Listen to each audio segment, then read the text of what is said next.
नमस्कार दोस्तों, आज मैं आपको अन्नपूर्णा माता की 5 कहानी सुनाने जा रही हूँ, जिसे कहानी सुनने से घर में अन्न धन के भंडार भरते हैं और हर बिगड़े काम बनते हैं। प्रेम से बोलिए अन्नपूर्णा माता की जय हो। एक समय हिम शिखर पर बैठे शिव जी के पास पार्वती माता आती हैं और बड़े ही विनम्र स्वर में अनुरोध करती हैं कि हे भगवंत, कैलाश में भी हमें अब रसोई की आवश्यकता है। भगवान शिव ने मना कर दिया। उन्होंने कहा कि भोजन तो एक प्रकार की आसक्ति है, प्राणी को हर प्रकार की आसक्ति को त्याग देना चाहिए। यही ब्रह्मा, विष्णु और महेश का कथन है। माता पार्वती ही लक्ष्मी और सरस्वती देवियों के साथ भोजन स्वरूप लेकर व्यक्ति का प्राण पालन करती हैं। माता पार्वती को यह शब्द बड़े ही अपमानजनक लगे। इसी कारण माता और भगवान के बीच मतभेद हो गया। देवी ने कहा, हे शिव, जब मेरी कोई आवश्यकता ही नहीं तो मैं आपके साथ क्यों रहूं? यह कहकर देवी अंतर्ध्यान हो गईं। भगवती पार्वती के जाने के बाद भगवान शिव पुनः समाधि में चले गए, पर थोड़े ही देर बाद उन्हें भयंकर रुदन, चीखने चिल्लाने की आवाज सुनाई देने लगी, जिसके कारण उनका ध्यान भंग हो गया। जब उन्होंने आंख खोली तो देखा सभी देवी देवता गणेश सहित रो रहे थे। सभी क्षुधा से ग्रस्त थे। सभी भूख से तड़पते हुए शिव जी से याचना करने लगे, हे प्रभु, सृष्टि में अनाज का एक भी दाना नहीं है, कृपया हम भूखे क्षुधा प्राणियों को शांत करें। पर भगवती के लोप हो जाने के कारण भगवान शिव जी के पास भी अन्न का एक दाना नहीं था। उन्होंने स्वयं के भोजन लाने में असमर्थ पाया।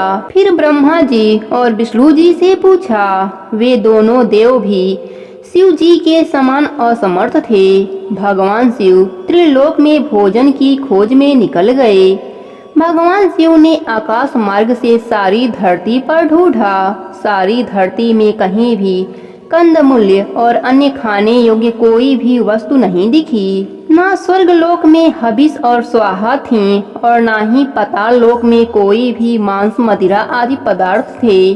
त्रिदेव अब बड़े ही दुखी हो गए, क्योंकि इस संसार में सभी भूखे और दुखी हो चुके थे। वे जान गए कि जिस अन्न व भोजन को वह आसक्ति कहा था, वह इस सृष्टि के लिए कितना महत्वपूर्ण है।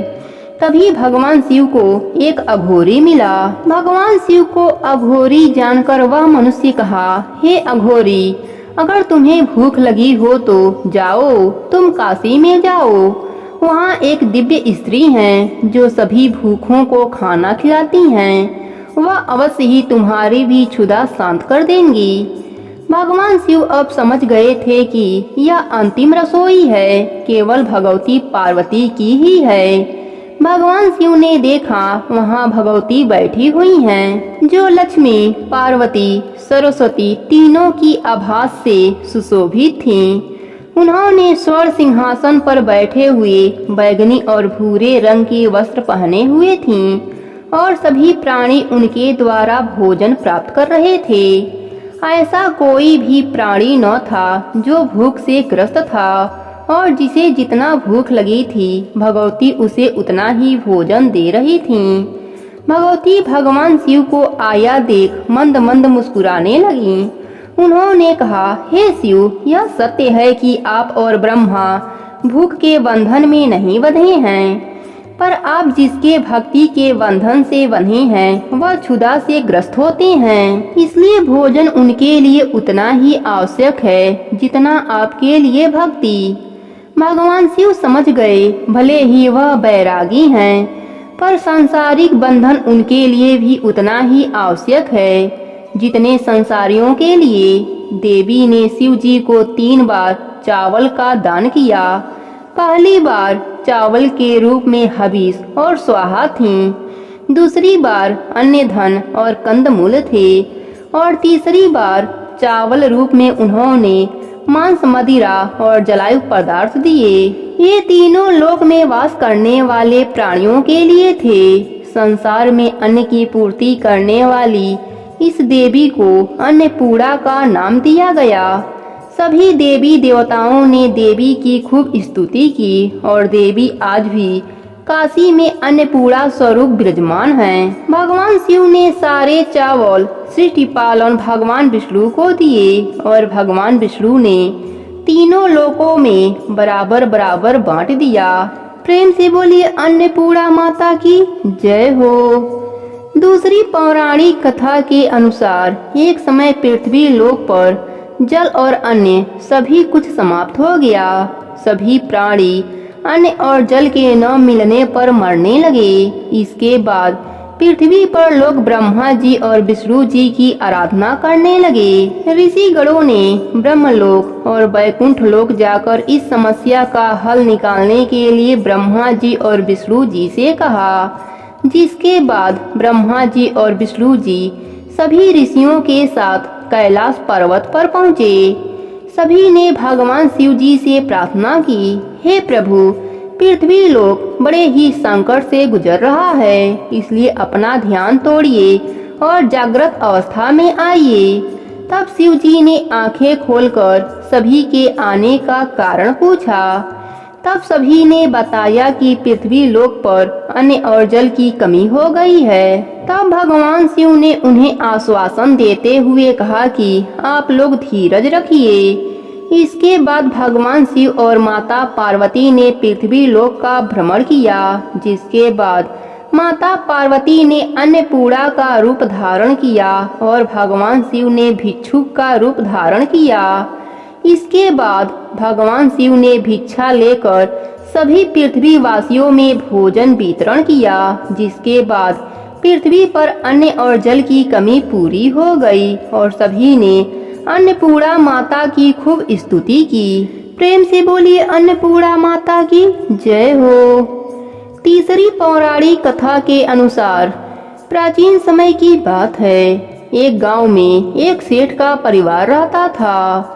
सेठ के घर अन्य धन का भंडार था, क्योंकि सेठानी बड़ा ही धार्मिक प्रवृत्ति की थी।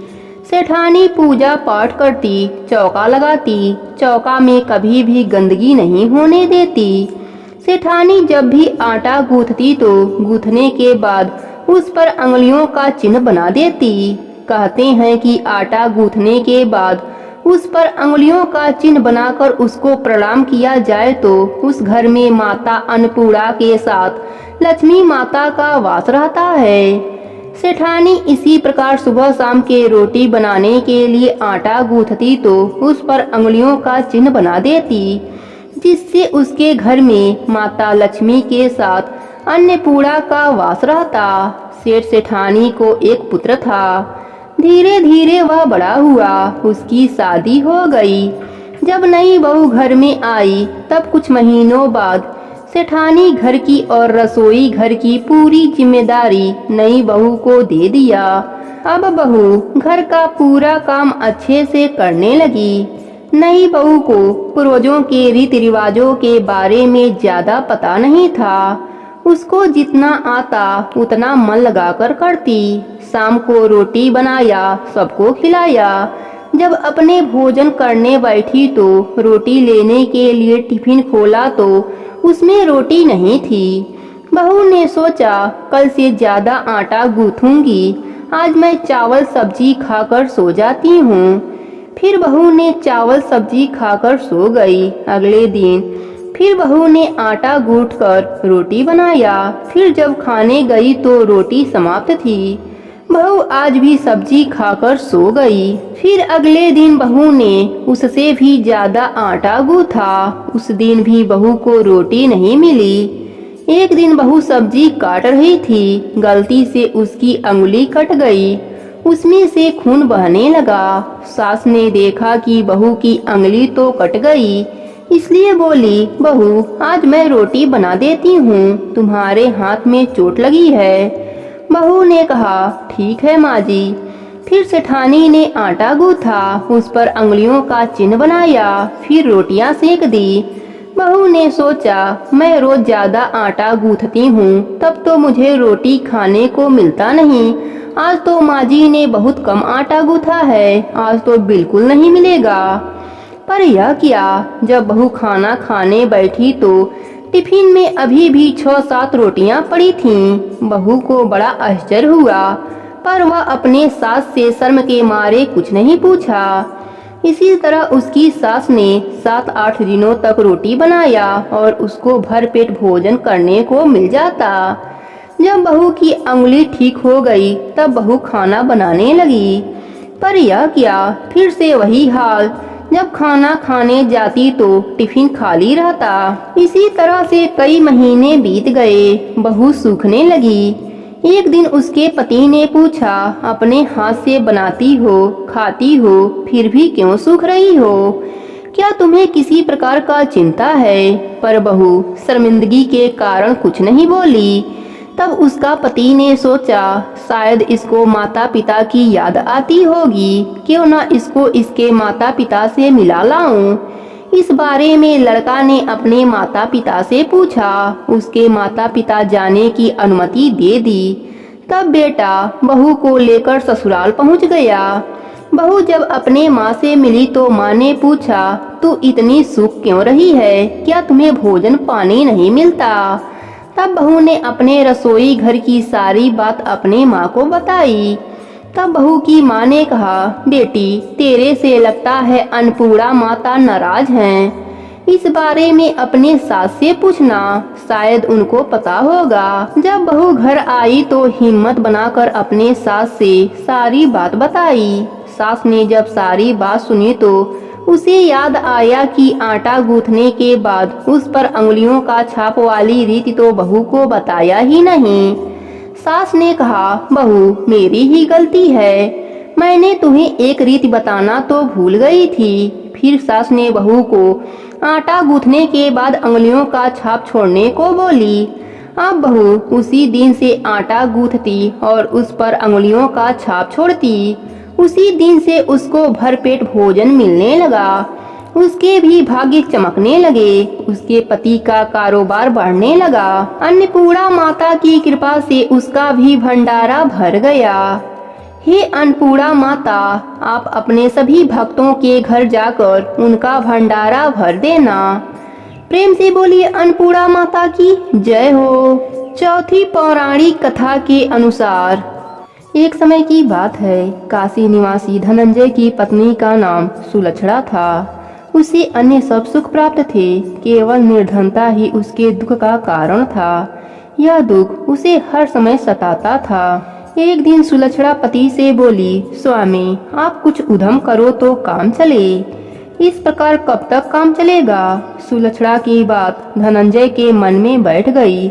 वह उसी दिन विश्वनाथ शंकर जी को प्रसन्न करने के लिए बैठ गया और कहने लगा, हे देवाधिदेव विश्वेश्वर, मुझे पूजा पाठ कुछ नहीं आता है, केवल तुम्हारे भरोसे बैठा हूँ। इतनी विनती करके वह 2-3 दिन तक भूखा प्यासा बैठा रहा। यह देखकर भगवान शंकर ने उसके कान में अन्नपूर्णा अन्नपूर्णा अन्नपूर्णा इस प्रकार 3 बार कहा।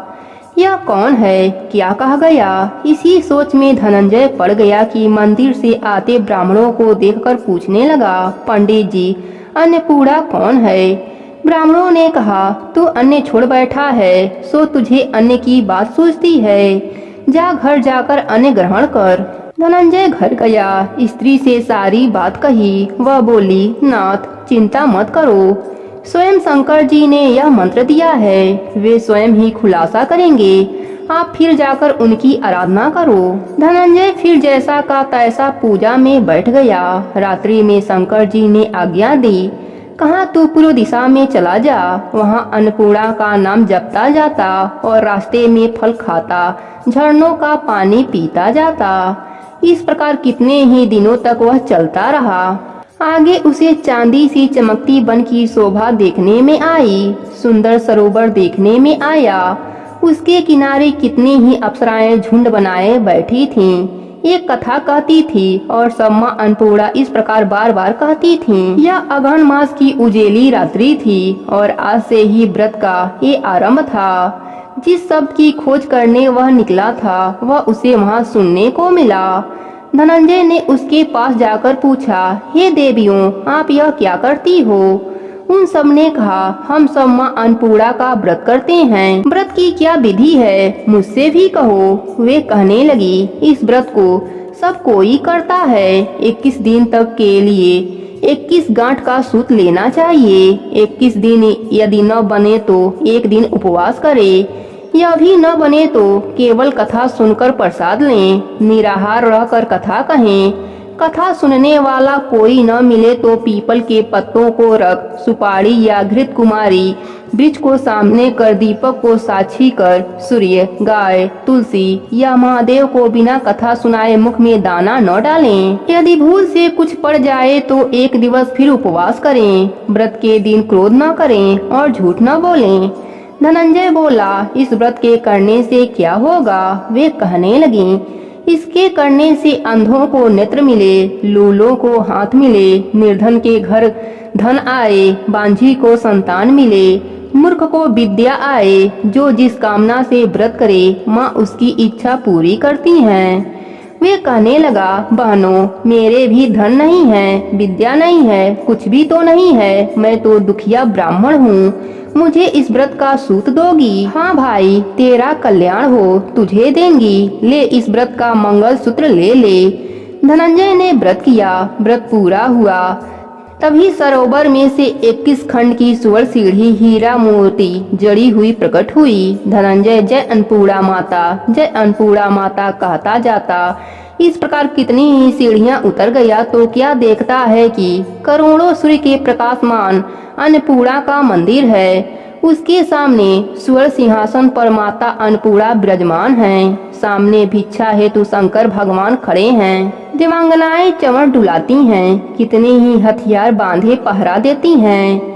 धनंजय दौड़कर जगदम्बा के चरणों में गिर गया। देवी उसके मन का क्लेश जान गईं। धनंजय कहने लगा, माता, आप तो अंतर्यामी हो, आपको अपनी दशा क्या बताऊं? माता बोली, मेरा व्रत किया है, जा संसार तेरा सत्कार करेगा।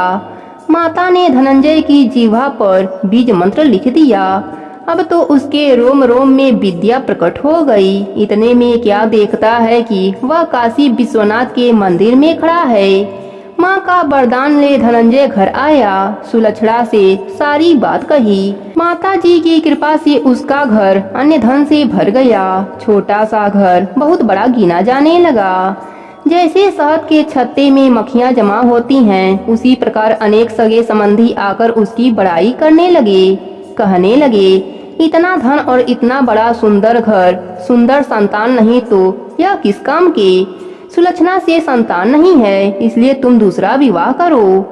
अनिच्छा होते हुए भी धनंजय को दूसरा विवाह करना पड़ा और सती सुलक्षणा को सौत का दुख उठाना पड़ा। इस प्रकार दिन बीतते गए। फिर अगहन का मास आया। नए बंधन से बंधे पत्नी से सुलक्षणा ने कहलवाया कि हम व्रत के प्रभाव से सुखी हैं, इस कारण यह व्रत छोड़ना नहीं चाहिए। यह माता जी का प्रताप है जो हम इतने संपन्न और सुखी हैं। सुलक्षणा की बात सुन धनंजय उसके यहाँ आया और व्रत में बैठ गया। नई बहू को इस व्रत की खबर नहीं थी। वह धनंजय के आने की राह देख रही थी। दिन बीतते गए और व्रत पूर्ण होने में 3 दिवस बाकी थे कि नई बहू को खबर पड़ी। उसके मन में ईर्ष्या की ज्वाला दहक रही थी। सुलक्षणा के घर आ पहुंची और उसने वहां भगदड़ मचा दी। वह धनंजय को अपने साथ ले गई। नए घर में धनंजय को थोड़ी देर के लिए निद्रा में आ दबाया। इसी समय नई बहू ने उसका व्रत का सूत तोड़कर आग में फेंक दिया। अब तो माता जी का कोप जाग गया। घर में अकस्मात आग लग गई। सब कुछ जलकर खाक हो गया। सुलक्षणा जान गई और पति को फिर अपने घर ले आई। नई बहू रूठ कर पिता के घर जा बैठी। पति को परमेश्वर मानने वाली सुलक्षणा बोली, नाथ, घबराना नहीं, माता जी की कृपा अलौकिक है। पुत्र कुपुत्र हो जाता है पर माता कुमाता नहीं होती। अब आप श्रद्धा और भक्ति से आराधना शुरू करो, वे जरूर हमारा कल्याण करेंगी। धनंजय फिर माता के पीछे पड़ गया। फिर वही सरोवर सीढ़ी प्रकट हुई जिसमें माँ अन्नपूर्णा कहकर वह उतर गया। वहाँ जा माता के चरणों में रुदन करने लगा। माता प्रसन्न होकर बोली, यह मेरी सोने की मूर्ति ले जा, उसकी पूजा करना, तू फिर सुखी हो जाएगा। जा, तुझे मेरा आशीर्वाद है। तेरी स्त्री सुलक्षणा ने श्रद्धा से मेरा व्रत किया है, उसे मैंने पुत्र दिया है। धनंजय ने आंखें खोली तो खुद को काशी विश्वनाथ के मंदिर में खड़ा पाया। वहां से फिर उसी प्रकार से घर आया। इधर सुलक्षणा के दिन चढ़े और 9वें महीने में एक पुत्र हुआ। गांव में आश्चर्य की लहर दौड़ गई, मानता आने लगा। इस प्रकार उसी गांव के निसंतान सेठ के पुत्र होने पर उसने माता अन्नपूर्णा का मंदिर बनवा दिया। उसमें माता जी धूमधाम से पधारी, यज्ञ किया और धनंजय को मंदिर के आचार्य का पद दे दिया गया। जीविका के लिए मंदिर की दक्षिणा और रहने के लिए बड़ा सुंदर सा भवन दिया। धनंजय स्त्री पुत्र सहित वहाँ रहने लगा। माता जी के चढ़ावे में भरपूर आमदनी होने लगी। उधर नई बहू के पिता के घर डाका पड़ा, सब लूट गया। वे भीख मांगकर पेट भरने लगे। सुलक्षणा ने यह सुना तो उसे बुलावा भेजा, अलग घर में रख लिया और उनके अन्य वस्त्र का प्रबंध कर दिया। धनंजय, सुलक्षणा और उसका पुत्र माता जी की कृपा से आनंद से रहने लगे। हे अन्नपूर्णा माता, जैसे आपने इनका भंडार भरा वैसे ही अपने सभी भक्तों का भंडार भर देना। कहानी अधूरी हो तो पूरी करना, पूरी हो तो मान रखना। प्रेम से बोलिए अन्नपूर्णा माता की जय हो।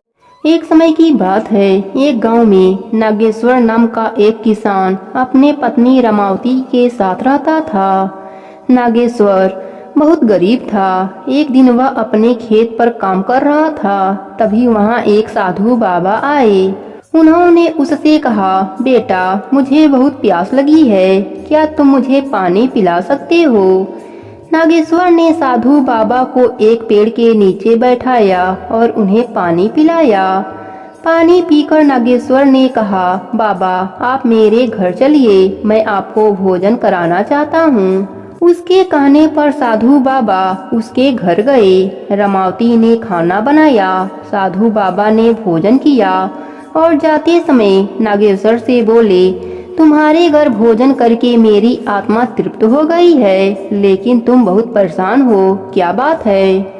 तब नागेश्वर ने कहा, बाबा दिन रात मेहनत करने पर भी मेरा गुजर बसर अच्छे से नहीं हो पाता। इन खेतों से जो भी फसल पैदा होती है उसके ठीक दाम नहीं मिलते। साधु बाबा ने कुछ देर अपनी आंखें बंद करके ध्यान लगाया और बोले, बेटा तुम गणेश भगवान की पूजा किया करो, सब ठीक हो जाएगा।